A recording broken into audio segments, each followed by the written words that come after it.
Jadi intinya penyortiran perdana itu kalau menurut saya salah satu kunci dari banyak kunci, salah satu ya momen penting dalam pembenihan. Karena dari saat penyortiran itulah biasanya banyak peternak yang menjadi bangkrut. Diawali dengan lelenya sakit, kemudian menyebar. Halo, selamat sore kalau di sini teman-teman. Nggak tahu di teman-teman ya, selamat malam, selamat siang, selamat pagi. Yang mungkin menontonnya lintas waktu. Nah, ini kolam kita lagi penambahan air. Itu yang sudah ditambah, ini yang belum, dua, yang sebelah sana sudah. Ini kemarin 2 hari setelah sortir perdana. Saya sortir di umur 21 hari. 20. Sekarang pas 21 hari. Dimulai di umur 19 karena nggak sekaligus. Jadi di umur 19 3 kolam, 4 kolam. Di umur 20 3 kolam. Yang dua sebelah sana udah ditambahin airnya sama air hujan, dan sekarang juga baru selesai hujan. Ini kemarin hujan besar dari sini, kemudian saya ambil sebagian pindah ke sini.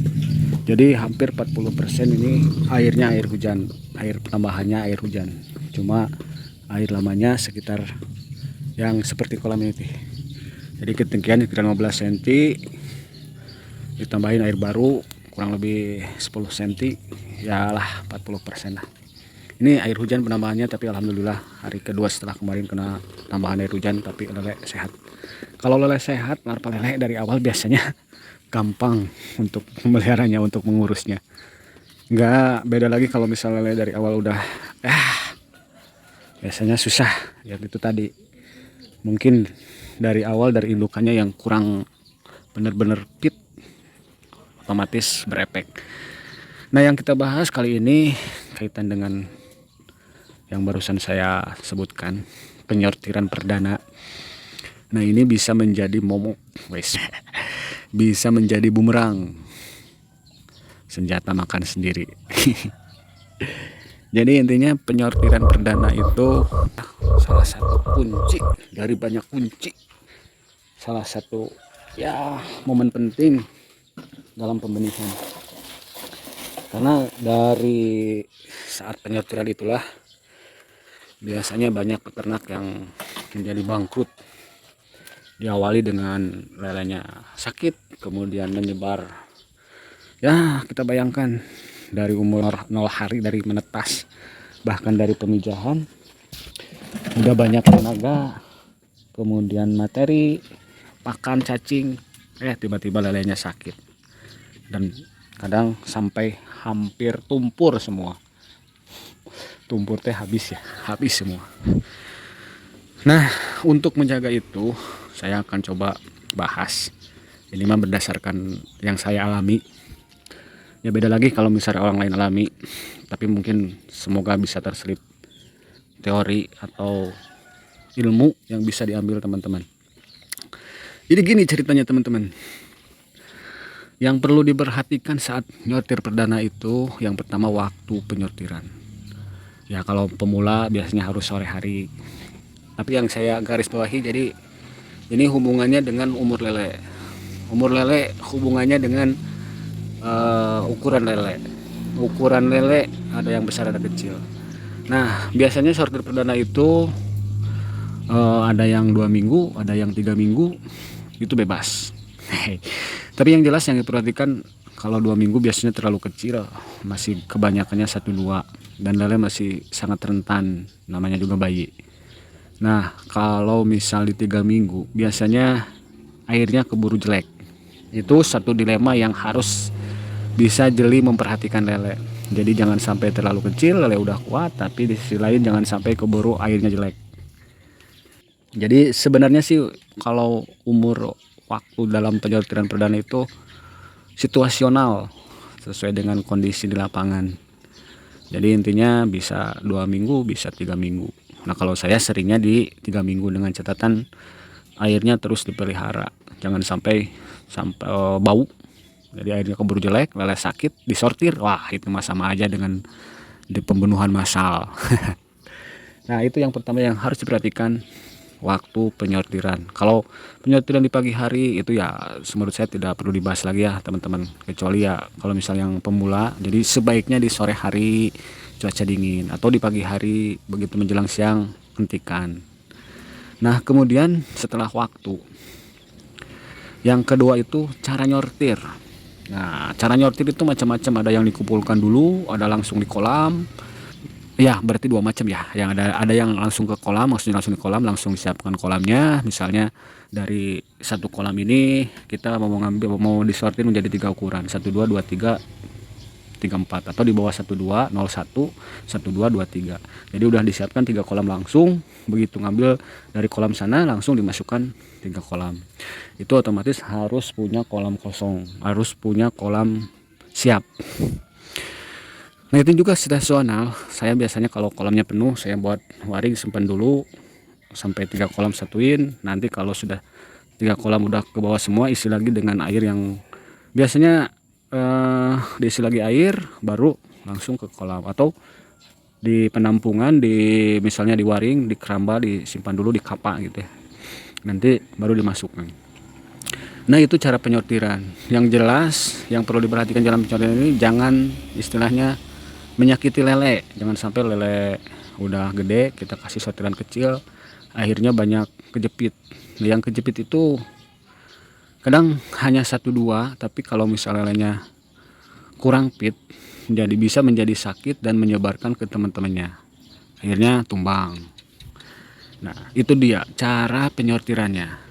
Nah kemudian yang ketiga yang ketiga ini kaitan dengan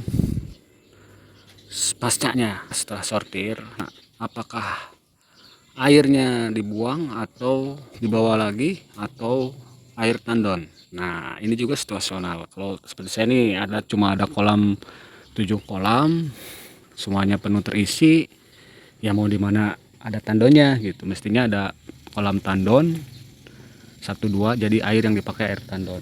Nah tapi kalau pengalaman saya ini sebaiknya dibawa air bekasnya gitu, jadi air bekas lelenya harus dipakai lagi. Nah, itu yang saya sering lakukan. Jadi biasanya kalau misal ini 7 kolam full, saya menyortir, saya ambil dulu dari kolam sana, misalnya air dari sana saya masukkan dulu ke sini, bagilah ke kolam lain, sehingga di akhir tinggal kurang lebih sepertiga yang air jelek, yang penuh dengan lumpur-lumpur dan biasanya bau. Nah baru dibuang. Nah setelah dibuang yang satu otomatis kosong. Nah dari sini biasanya saya masuk sana, kolam kedua kosongkan, jadi masuk yang ke kolam yang pertama. Masuk ke kolam pertama, ambil lele dari kolam kedua, simpan dulu. Nah di kolam pertama itu ketika kita mengosongkan kolam ketiga biasanya mengendap. Nah baru endapan dari sana masukkan lagi ke kolam kedua. Emang cukup ribet, tapi ya seperti itu, makanya saya jarang sekaligus nyortir. Yang sudah diendapan masuk lagi ke kolam 2, ini masuk ke kolam 1. Nah si endapan tadi masuklah ke kolam ketiga, otomatis punya 2 kolam yang sudah diendapkan. Nanti mengendap lagi di sana, masuk lagi ke sini, nanti dibagi lagi. Pokoknya si air lama saya selalu bawa minimal setengahnya. Nah kemudian setelah itu baru saya tambahin dengan air baru. Nah air baru yang paling bagus air yang sudah ditandon. Tapi kalau misal tidak ada air tandon jangan takut juga. Hanya saja kuncinya jangan langsung setelah disortir ditambahin air baru. Jadi kalau misal gak ada air tandon, kita misalnya menambahkan dengan air baru, sama ini seperti saya nih sekarang lagi mengisi air langsung dari air sumur, dari mata air, tidak saya tandon dulu. Nah yang selalu saya lakukan, jadi jangan setelah nyortir langsung diisi air baru. Jadi lele masih stres tentang air baru, biasanya ada efeknya. Minimal kita simpan dulu dengan air lama selama 1 hari, 24 jam minimalnya.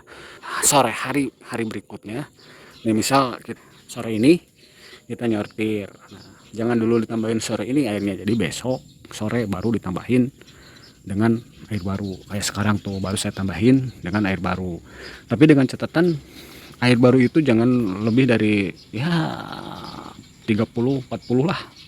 Kalau saya biasanya sih di 30%, 40%. Kadang cukup di 30. Jadi nanti bertahap supaya bereaksi dengan air lama. Kayak yang di sana tadi udah ditambahin sama alam dengan air hujan. Kalau itu mah pas 2 hari setelah nyortir, 1 hari setelah nyortir, sore berikutnya hujan gede. Jadi alhamdulillah ada air, otomatis ketambah. Sebenarnya sih semua juga ketambahin, cuma nggak banyak. Air hujannya kalau yang sana itu langsung dari genteng jadi banyak. Nah, kemudian yang keempat yaitu pemberian pakan. Ini menurut pengalaman saya sangat berpengaruh juga dalam pemberian pakan setelah sortir. Jadi intinya lele itu stres, sudah disortir, udah dikeringkan, udah tanpa air. Jadi otomatis pemberian pakan itu harus ada dibatasi. Ya, otomatis kalau sebelum minimal 6 jam, 8 jam kalau nggak salah, 6 jam sampai 12. Kalau saya sih kalau sore nyortir, pagi hari udah puasa. Sore mulai jam 3, pagi terakhir memberi pakan jam 6. Jam 6 sampai jam 3, 8 jam berarti ya. Kalau menurut teori 12 jam, sebisa mungkin puasa 12 jam. Jadi ketika disortir itu perut lele kosong. Nah, sama halnya juga pemberian pakan setelah disortir. Jadi sebisa mungkin pemberian pakannya harus rada dibatasi. Jadi kalau setelah sortir ya harus makan, tapi dengan porsi yang rada sedikit kecil, baru besoknya kembali makan full. Kalau misal makannya dosis porsinya tetap biasanya bersisa, dan sisa pakan itulah langsung mengendap, tidak dimakan, jadilah sumber penyakit lele. Jadi sebisa mungkin tetap makan, tapi jangan terlalu kenyang. Kalau pasca penyortiran, baru 2 hari setelah penyortiran baru kembali ke porsi normal. Nah, mungkin itu aja sementara yang bisa saya bagi kunci dalam sortir perdana. Jangan sampai gara-gara sortir ikan lele sakit musnah semua. Itu yang saya juga dulu sering mengalami seperti itu. Jadi pas sortir perdana 2-3 hari lele masih sehat, pas ke selanjutnya langsung lele sakit. Nah, itu harus ya intinya butuh pengamatan, butuh pengalaman. Nah, kalau sekarang saya udah bagi langsung, tapi itu juga nggak bisa langsung dipakai mentah-mentah. Bisa rekan-rekan saring dulu atau amati dulu kondisi air rekan-rekan, cuaca di rekan-rekan, di teman-teman, pasti tidak sama persis. Mungkin itu aja, terima kasih yang sudah menonton. Sampai jumpa lagi di lain kesempatan, semoga bermanfaat.